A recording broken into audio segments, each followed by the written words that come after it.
கிறிஸ்துவுக்குள் பிரியமானவர்களே, கர்த்தரும் இரட்சகருமாய் இயேசு கிறிஸ்துவின் ஈடியேற்ற நாமத்தினாலே உங்கள் யாவருக்கும் என் அன்பின் வாழ்த்துக்களை தெரிவித்துக் கொள்கிறேன். தேவன் அருளிய அப்பம் பிரேயர் மினிஸ்ட்ரி சேனல் மூலியமாக உங்களோடு சந்திப்பதில் மிகுந்த மகிழ்ச்சி அடைகிறேன். தினம்தோறும் அதிகால வேளையிலே பரிசுத்த வேதாந்தத்தின் ஒரு பகுதியை நாம் தியானித்து நம்முடைய குடும்ப பாதுகாப்பிற்காக நாம் ஜெபித்து வருகிறோம். வேற வேற தேசத்திலே வேற வேற சூழ்நிலையிலே அதிகால வேளையிலே இணைந்திருக்கிறீங்க. கர்த்தராகிய இயேசு கிறிஸ்து நாமத்தினாலே உங்கள் யாவருக்கும் என் அன்பின் வாழ்த்துக்களை தெரிவித்துக் கொள்கிறேன். ஆவிக்குரிய பிள்ளைகள் சத்தியத்தை அறிந்து கொள்ள வேண்டும். இன்னைக்குள்ள செய்தி என்ன அப்படின்னா, நீதிமான். ஒவ்வொரு நாளும் ஒவ்வொரு வேத பகுதியை நாம் தியானிக்கிறோம். இன்னைக்கு உள்ள செய்தி முக்கியமான செய்தி. தலைப்பு என்ன அப்படின்னா, நீதிமான். விசுவாசத்தினாலே நீதிமான் பிழைப்பான். விசுவாசத்தினாலே நீதிமான் பிழைப்பான். இப்போ ஆவிக்குரிய பிள்ளைகள் இயேசு கிறிஸ்து ரத்தத்தினால கழுவப்பட்ட எல்லாருமே நீதிமான் தான். வேதம் தெளிவு எழுதப்பட்டிருக்கு. 37 சங்கீதம் 31 வசனத்திலே தேவன் அருளிய வேதம் நீதிமானுடைய இருதயத்துக்குள்ளே இருக்கிறது. நீதிமான நம்ம கண்டுபிடிக்கணும் அப்படின்னா அதுக்கு ஒரு 4 வசனம் இருக்கு. உங்க வீட்டுல ஒரு டைரி இருந்தா நீங்க எடுத்து எழுதி வைத்துக் கொள்ளலாம்.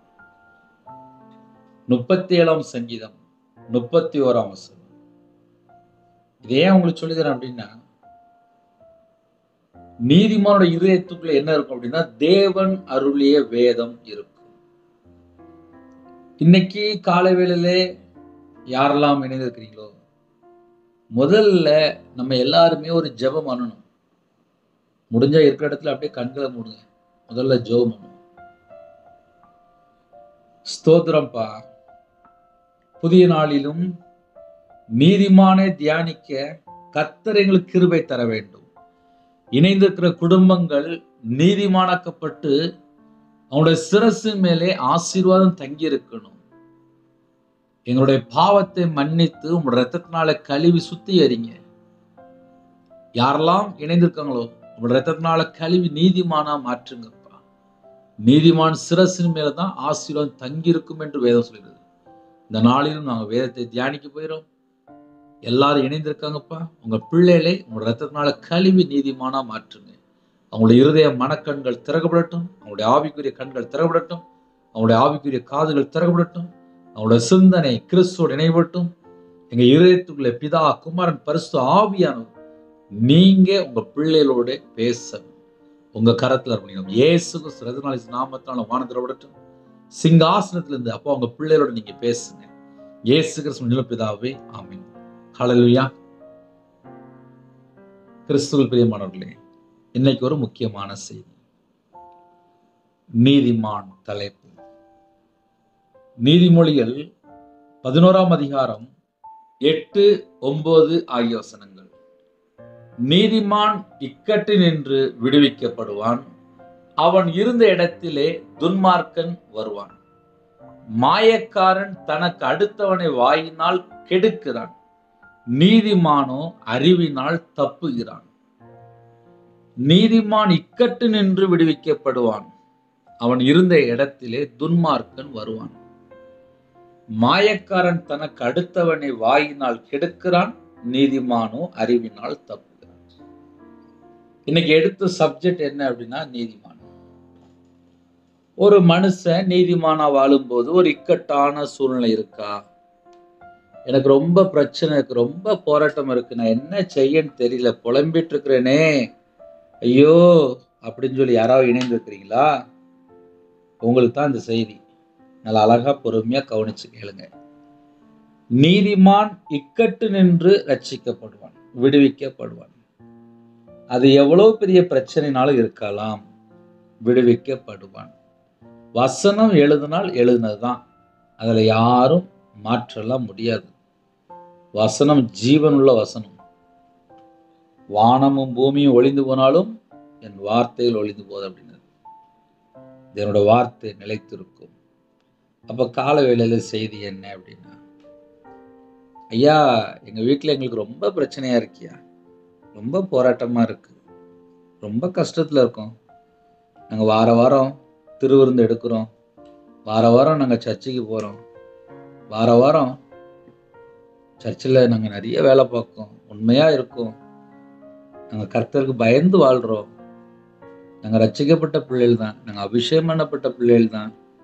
ஆனால் எங்களுக்கு விரோதமா நிறைய தீமையான வார்த்தை பேசுறாங்க ஐயா, நாங்க ரொம்ப கஷ்டப்பட்டுட்டு இருக்கோம் அப்படின்னு சொல்லி ஒருவேளை யாராவது இணைந்திருந்தால், வசனம் பேசும்போது நல்லா கரெக்டா கவனிங்க, உங்களுக்கு நிறைய பாயிண்ட் வரும். இக்கட்டு, அது எவ்வளவு பெரிய பிரச்சனையா இருந்தாலும் சரி, இக்கட்டு நின்று விடுவிக்கப்படுவான். எவ்வளவு பெரிய பிரச்சனையா இருந்தாலும் அதுல இருந்து வெளியில வந்துருவான். ஒரு பாயிண்ட். ரெண்டாவது, அவன் இருந்த இடத்திலே துன்மார்க்கன் வருவான். சில குடும்பத்துல எப்படி யோசிப்பான் அப்படின்னா, இவனை நம்ம காலி பண்ணிட்டோம், இவனை நம்ம ஓச்சு கட்டிட்டோம், இவன் அழிஞ்சிட்டான், இவன் நாசமாயிட்டான், இவனை நம்ம தர மட்டும் அழிச்சிட்டோம், இதுக்கப்புறம் இவன் எந்திரிக்கவே மாட்டான் அப்படின்னு சொல்லி சில துன்மார்க்கமான மனுஷன் பேசுவான். அவன் இருந்த இடத்திலே துன்மார்க்கன் வருவான். அவன் அப்படின்னா யாருன்னா, நீதிமான் இருந்த இடத்திலே துன்மார்க்கன் வருவான். நீதிமான் இக்கட்டு நின்று விடுவிக்கப்படுவான். அவன் இருந்த இடத்திலே துன்மார்க்கன் வருவான். ஒரு நீதிமான கஷ்டப்படுத்துற யாருன்னா ஒரு துன்மார்க்கன். ஆனா தேவன் பார்த்துட்டே இருப்பாரு. ஒரு துன்மார்க்கன் மனம் திரும்பிட்டான்னா விட்டுருவாரு. ஒரு நீதிமான கஷ்டப்படுத்திட்டே இருக்கும்போது தேவன் நியாய தீர்ப்பு கொடுக்கும் போது என்ன நடக்கும் அப்படின்னா, நீதிமான் இருந்த இடத்துல துன்மார்க்கன் வந்துருந்தான். அப்ப துன்மார்க்கனுடைய வாழ்க்கையில என்ன வந்துட்டு அப்படின்னா, இக்கட்டு வந்துட்டு. ஒரு நீதிமான் வீட்டுக்குள்ள என்னெல்லாம் பிரச்சனை இருக்கோ, அந்த நீதிமான யாரெல்லாம் கஷ்டப்படுத்திட்டு இருக்கிறாங்களோ, அந்த எல்லா பிரச்சனையும் துன்மார்க்கனுடைய வீட்டுக்குள்ள போயிடும். அதுக்கு தான் என்ன செய்யணும் அப்படின்னா, நம்ம உண்டு நம்ம வேலை உண்டுன்னு சொல்லி பொறுமையா இருக்கணும். அடுத்த குடும்பத்தை தேவையில்லாம பேசக்கூடாது, அடுத்த நபரை தேவையில்லாம பேசக்கூடாது, அடுத்தவங்களுடைய வாழ்க்கையில் உள்ள காரியத்தை தேவையில்லாம பேசக்கூடாது. நம்ம இந்த பூமியில கொஞ்ச நாள் கர்த்தருடைய வருகை வரிய அவருக்காக ஒரு சாட்சி உள்ள ஒரு வாழ்க்கை, பரிசுத்தம் உள்ள ஒரு வாழ்க்கை, நம்மளை அழைச்ச நோக்கமே வேறப்பா. நீங்கள் ஆசீர்வதிக்கப்பட்ட ஜனம். நம்ம எல்லாரும் எப்படிப்பட்ட ஜனம்னா ஆசீர்வதிக்கப்பட்ட ஜனம். நம்முடைய அழைப்பு என்ன தெரியுமா? நம்ம மற்றவங்களை ஆசீர்வதிக்கணும். ஆனா இன்னைக்கு நிறைய குடும்பத்துல என்ன நடக்கும் அப்படின்னா, இயேசு கிறிஸ்து ரத்தத்தினால கழுவப்பட்டு நீதிமானா மாறினா கூட அந்த பழைய சுபாவம், பழைய எண்ணங்கள், பழைய காரியங்கள், வீண் வார்த்தை, தேவையில்லாம மனுஷனை தப்பா பேசுறது, தேவையில்லாம புறங்குறது, தேவையில்லாமல் பேசி கரைபடுத்தி கொள்றாங்க. மாயக்காரன் தனக்கு அடுத்தவனை வாயினால் கெடுக்கிறான். தந்திரமான மனுஷன் எப்படி இருப்பான்? தனக்கு அடுத்தவனை வாயினால் கெடுக்கிறான். நீதிமானோ அறிவினால் தப்புகிறான் என்று எழுதப்பட்டு. ஒரு நீதிமான் எப்படி தப்பிக்கிறான் அப்படின்னா அறிவினால். அறிவு அப்படின்னு சொல்லி பார்க்கும்போது தீமையை வெறுத்தா மட்டும்தான்ப்பா அறிவு, தீமையை வெறுத்தா மட்டும்தான் புத்தி, தீமையை வெறுத்தா மட்டும்தான் ஞானம். இயேசு கிறிஸ்து ரத்தத்தினால கழுவப்பட்டு நீதிமானா இருக்கணும். அவங்களுடைய வாழ்க்கையில தான் மெய் ஞானம். அதனால கையில பைபிள் எடுத்து வாசித்து பார்த்ததுல ஒரு நீதிமானுக்கு ஏகப்பட்ட குவாலிட்டி இருக்கு, ஏகப்பட்ட ஆசீர்வாதம் இருக்கு. ஆனால் கர்த்தருடைய வார்த்தை விட்டு விலகியாச்சுனால துன்மார்க்கன் எழுதப்பட்டு. வாழ்ற காலத்துல நம்ம நீதிமானா வாழ்வோமே. நீதிமானுடைய இதயத்துக்குள்ளே தேவன் அருளிய வேதம் இருக்கு, அவன் நடைகளில் ஒன்றும் பிசகுவதில்லை என்று எழுதப்பட்டு.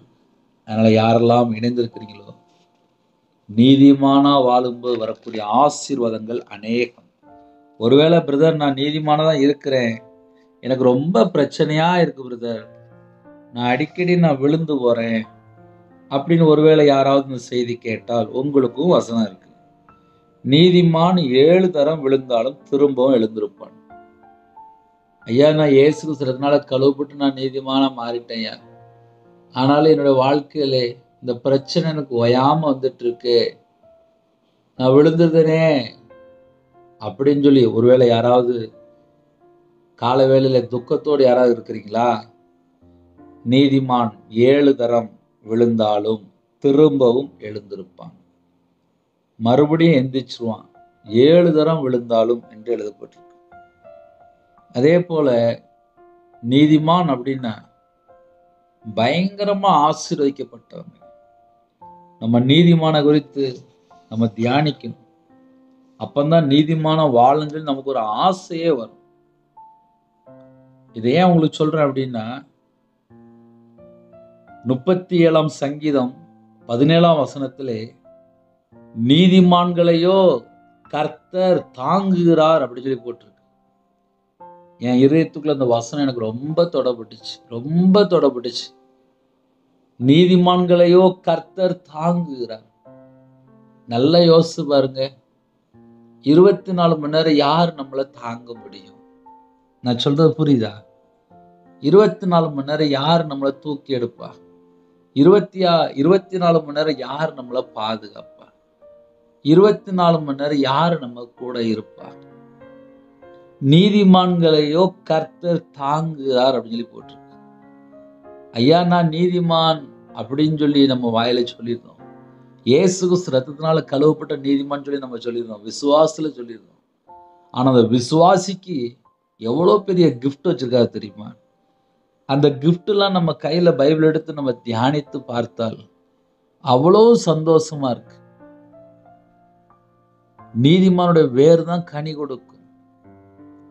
இயேசு கிறிஸ்து ரத்தத்தினால கழுவப்பட்டால் மனம் திரும்பி பாவ மன்னிப்பை பெற்றுக்கொண்டு கர்த்தருக்காக நம்ம வாழ ஆரம்பிக்கும் போது நம்ம வாழ்க்கை பரிசுத்தமான வேரா இருக்கும், கனி உள்ள ஒரு வாழ்க்கையா இருக்கும். நீதிமானுடைய சிரசின் மேலதானே ஆசீர்வாதம் தங்கி இருக்கும். அப்ப காலவேளையில யாரெல்லாம் ஜெபிக்கிறீங்களோ நம்முடைய சிரசின் மேலே ஆசீர்வாதம் தங்கி இருக்கணும். அதே நேரத்திலே நீதிமானுடைய இதயத்துக்குள்ளே தேவன் அருளிய வேதம் இதயத்துக்குள்ளே இருக்கணும். நம்ம இதயத்துக்குள்ளே கண்டிப்பாக வேதம் இருக்கணும். ஏன்னா நீதிமான் அவன் நடைகளில் ஒன்றும் பிசகுவதில்லை என்று எழுதப்பட்டிருக்கு.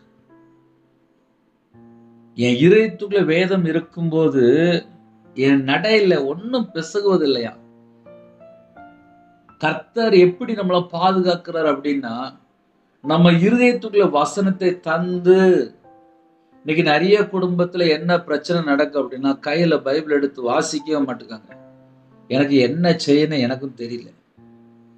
காலைல தூங்கி எந்திரிச்சுன்னு ஒரு குட்டி ஜெபம் பண்ணிட்டு அப்படியே வேலைக்கு ஓடி போயிருந்தாங்க.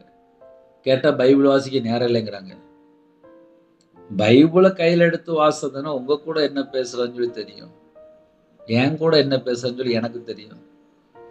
தூங்கி எந்திரிச்ச உடனே இந்த செல்போனை கையில எடுத்துருவாங்க. அப்புறம் ராத்திரி தூங்கும்போது செல்போனை ஓரமா வச்சிருவாங்க. காலையில இருந்து ராத்திரி வரையும் செல்போன். அப்படியும் இருக்குல்ல குடும்பம். அதனால நீதிமானுடைய இதயத்துக்குள்ளே தேவன் அருளிய வேதம் இருக்கிறது, அவன் நடைகளில் ஒன்றும் பிசகுவதில்லை. அதனால சொன்னேன், நீதிமான் இக்கட்டு நின்று விடுவிக்கப்படுவான். எப்படி இக்கட்டு நின்று விடுவிக்கப்படும் சொல்லி கையில பைபிள் எடுத்து வாசித்து பார்த்தா, நீதிமானுடைய இதயத்துக்குள்ளே தேவன் அருளிய வேதம் இருக்கிறது. ஒரு மனுஷன் இக்கட்டான பிரச்சனை இருக்கிறானா, அதுல இருந்து வெளியில வந்துருவானா. அதே நேரத்தில் அவன் இருந்த இடத்துல துன்மார்க்கன் அந்த இடத்துல வருவான்னு சொல்லி போட்டிருக்கு. அவன் இருந்த இடத்துல துன்மார்க்கன் வருவானா. நீதிமானோ அறிவினால் தப்புகிறான் என்று எழுதப்பட்டிருக்கு. காலவேளை இன்னைக்கு செய்தி என்ன அப்படின்னா, நீதிமான். தலைப்பு என்னன்னா நீதிமான். சரி ஐயா, என் வாழ்க்கையில எனக்கு துன்பமா இருக்கியா, எனக்கு என் வாழ்க்கையில பிரச்சனையா இருக்கு ஐயா அப்படின்னு சொல்லி யாராவது புலம்புறீங்களா? உங்களுக்கும் வசனம் இருக்கு.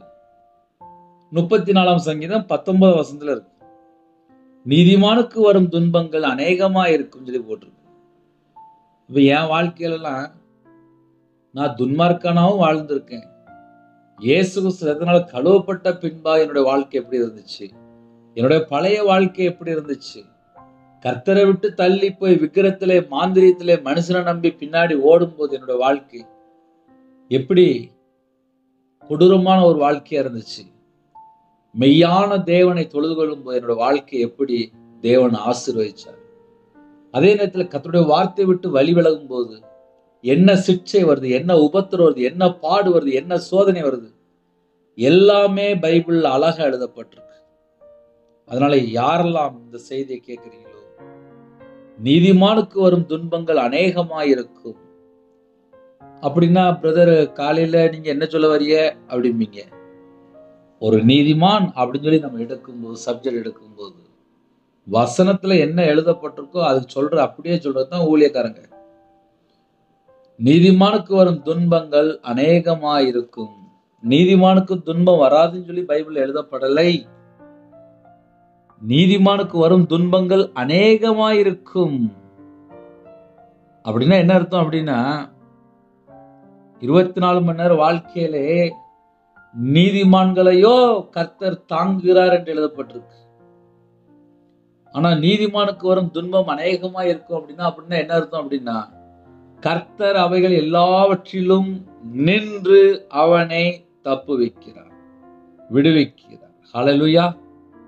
அதனால ஒரு குடும்பத்துல பிரச்சனை அதிகமா இருக்கு, போராட்டம் அதிகமா இருக்கு அப்படின்னா, கர்த்தர் அவைகள் எல்லாவற்றில் நின்று அவனை விடுவிக்கிறார்.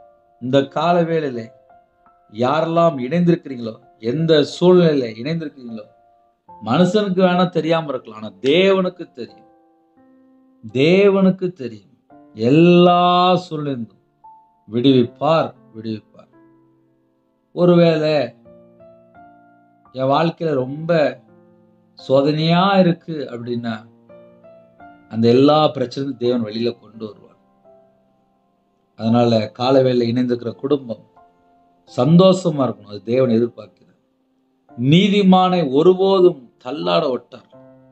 எந்த குடும்பத்துல இணைந்திருக்கிறீங்களோ, நம்ம வாழ்க்கை அப்படியே முடிஞ்சு போயிடாது, தேவன் தூக்கி எடுப்பார். நீதிமான் என்றும் அசைக்கப்படுவதில்லை. ஏன்னா இயேசு கிறிஸ்து ரத்தத்தினால கழுவப்பட்ட நீதிமான் என்றும் அசைக்கப்படுவதில்லை. நீதிமானுக்கு என்ன விரும்புறாங்களோ அதை தேவன் கொடுப்பார். நீதிமான்களோ சிங்கத்தை போல தைரியமா இருக்கிறார்கள் என்று எழுதப்பட்டிருக்கு. சிங்கத்தை போல தைரியம். அதனால நம்ம நீதிமான வாழ்றதுக்கு நம்ம ட்ரை பண்ணணும். நீதிமான வாழ்ந்தா மட்டும்தான் ஆசீர்வாதம். ஹல்லேலூயா. நீதிமான்கள் ஜெபத்தை தான் கர்த்தர் கேட்கிறார்.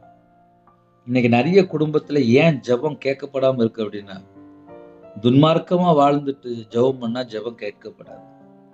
நீதிமான்களின் ஜெபத்தையோ கர்த்தர் கேட்கிறார்.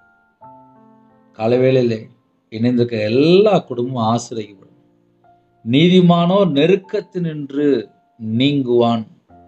நெருக்கப்பட்ட சூழ்நிலை இருக்கிறப்பா, எனக்கு என்னப்பா, இன்னைக்கு கர்த்தருடைய வார்த்தைன்னு சொல்லி யாராவது இணைந்திருந்தால், நீதிமானோ நெருக்கத்தினின்று நீங்குவான். நீதிமானுக்கு ஒரு கேடும் வராதப்பா, அப்படியே பைபிள் எழுதப்பட்டிருக்கு. நீதிமொழிகள் 12ஆம் அதிகாரம் 21ஆம் வசனத்தில் எழுதப்பட்டிருக்கு. ஒரு கேடும் வராதான், ஒரு பிரச்சனையும் வராதான். அதனால நம்ம நீதிமான், இயேசு கிறிஸ்துவினால் கழுவப்பட்ட நீதிமான். நீதிமான்களுக்கோ நன்மை பலனாக வரும். நம்ம வீட்டுக்கு என்னென்ன ஆசீர்வாதம் வருமோ எல்லாம் வந்துடும். நீதிமான் என்றும் அசைக்கப்படுவதில்லை. அதனால காலை வேளையில யாரெல்லாம் இணைந்திருக்கிறீங்களோ, நீதிமானுடைய கொம்புகளையோ உயர்த்தப்படும் என்று எழுதப்பட்டிருக்கு. நீதிமானுடைய சிரசின் மேல் ஆசீர்வாதம் தங்கி இருக்கும். நம்ம குடும்பத்தை கர்த்தர் ஆசீர்வதிக்கிறார். கர்த்தர் நீதிமான்களை பசியினால் வருந்த விடார் என்று எழுதப்பட்டிருக்கு. அப்போ இன்னைக்கு காலவேளை செய்தி என்ன அப்படின்னா, நீதிமான் விரும்புகிற காரியம் அவனுக்கு கொடுக்கப்படும். நீதிமான்களுக்கு சகல செழிப்பு இருக்கு, பைபிள்ல எழுதப்பட்டிருக்கு. நீதிமான் பனையை போல செழித்து, ஒரு செழிப்புள்ள வாழ்க்கை யாருக்குப்பா அப்படின்னா, அது நீதிமானுக்கு தான். எப்படி ஒரு பனைமரம் தண்ணியே இல்லாம அப்படியே வளர்ந்துகிட்டே இருக்கும். பனைமரத்துல ஏகப்பட்ட கிஃப்ட் இருக்கு. வழக்கமாக நம்ம கருப்பட்டி பனங்கற்கன்னு சொல்லுவோம், பயணி சொல்லுவோம், அப்புறம் கல். அந்த பனைமரத்தில் ஏகப்பட்ட இருக்கு, அந்த இலையிலிருந்து எல்லாமே. இன்று நம்ம வாழ்க்கை இயேசு கிறிஸ்து ரத்தத்தினால் நம்ம கழுவப்பட்ட நீதிமானா இருக்கும்போது வாழ்க்கை செழிப்பா இருக்கும். நீதிமான் பனையை போல செழித்து ஒரு செழிப்புள்ள வாழ்க்கை வேணும் அப்படின்னா நம்ம என்ன யோசித்து பார்க்கணும். நான் இயேசு கிறிஸ்து ரத்தத்தினால கழுவப்பட்டு என் வாழ்க்கை நான் அவருக்கு அர்ப்பணிச்சிட்டேன்னா, என் இதயத்துக்குள்ள இயேசு கிறிஸ்து இருக்கிறாரா? அதைத்தான் நம்ம யோசித்து பார்க்கணும். அதனால கால வேளையில நீதிமானுடைய வாசஸ்தலத்தையோ கர்த்தர் ஆசீர்வதிக்கிறார். ஒரு குடும்பத்தை கர்த்தரே ஆசீர்வதிக்கிறார். நம்ம நீதிமானா வாழும்போது நம்முடைய குடும்பம் ஆசீர்வதிக்கப்படும். இந்த காலவெளியில் யாரெல்லாம் இணைந்திருக்கிறீங்களோ எல்லா குடும்பத்தையும் கர்த்தர் ஆசீர்வதிக்கிறார். கர்த்தர் நீதிமான்களை பசியினால் வருந்த விடார் என்று எழுதப்பட்டிருக்கு. நீதிமானுக்கு விரும்புகிற காரியத்தை கொடுக்கிற தேவன். நம்ம என்னெல்லாம் நினைக்கிறோம் அதையெல்லாம் தேவனுக்கு தெரியும். நீதிமான எப்படி வாழ்வாங்கன்னு சொல்லி பார்க்கும்போது துதிக்கிற பிள்ளைகளா இருப்பாங்க. அது ரொம்ப முக்கியம். நீதிமான்களை கர்த்தர் சிநேகிக்கிறார். அதனால நம்ம நீதிமானா வாழ்வோம், ஆசீர்வாதத்தை பெற்றுக்கொள்வோம். ஒருவேளை என்னோட வாழ்க்கையில இது வரைக்கும் உபத்திரம் இருந்துச்சு அப்படின்னு அந்த உபத்திரம் லேசா நீங்கிரும்.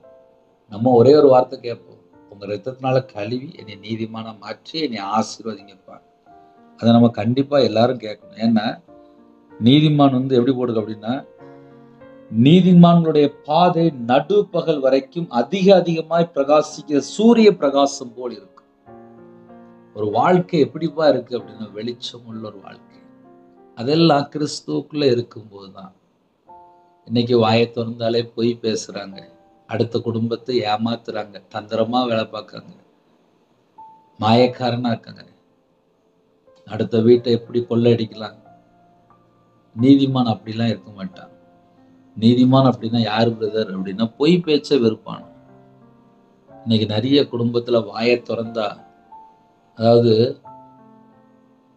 கலரா டிசைனா பொய் பேசுறாங்க. ஒன்லி பொய் தான் பேசுறாங்க.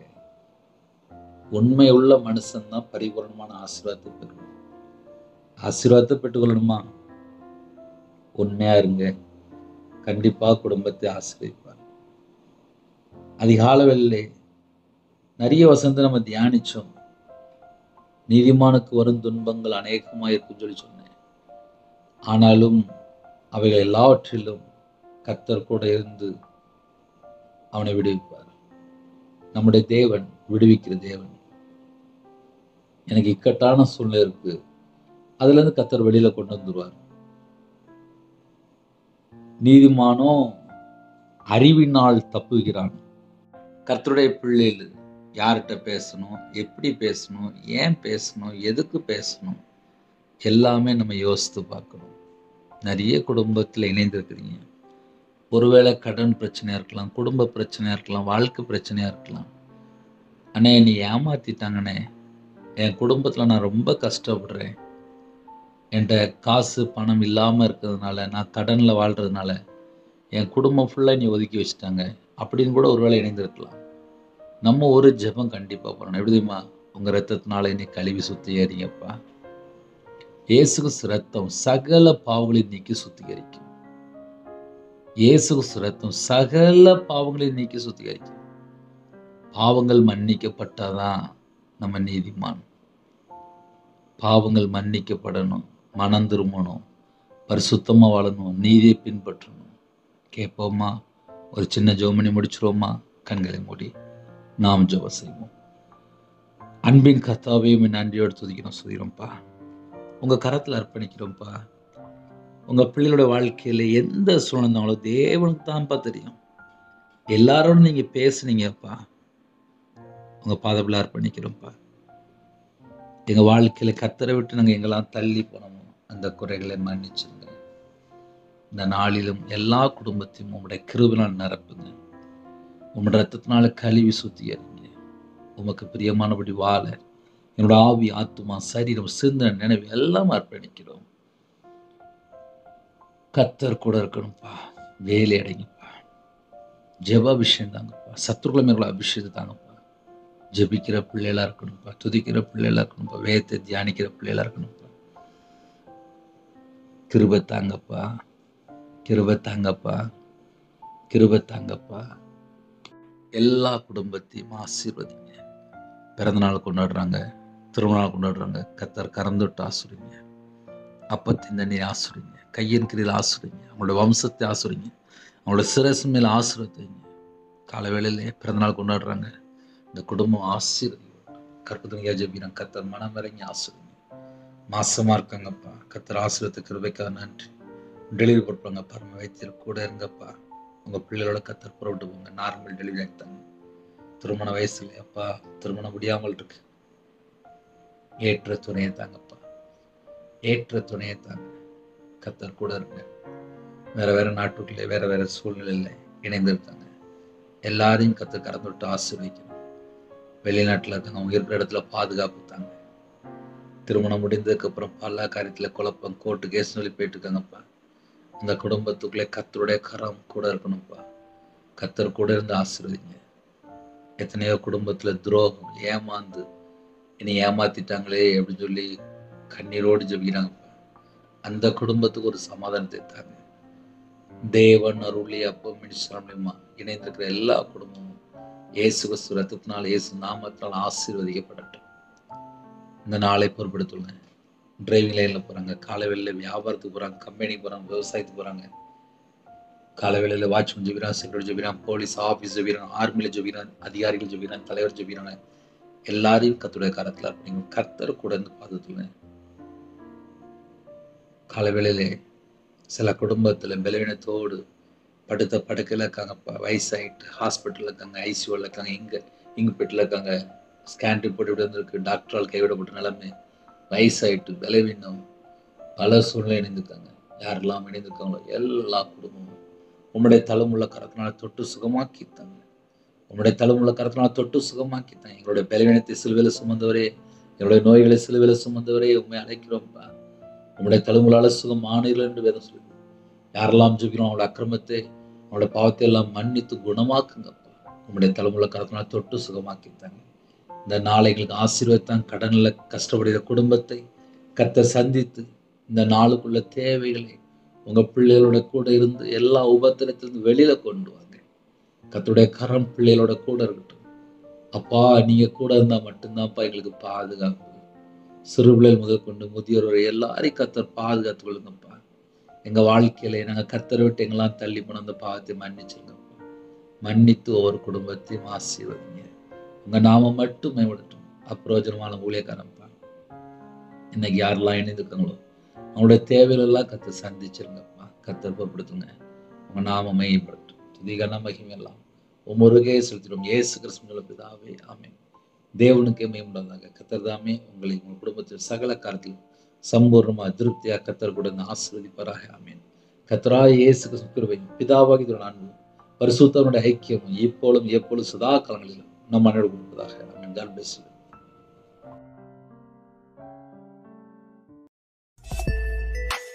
Thanks for watching. Please subscribe our channel. Click the like and share. Click the bell. God bless you.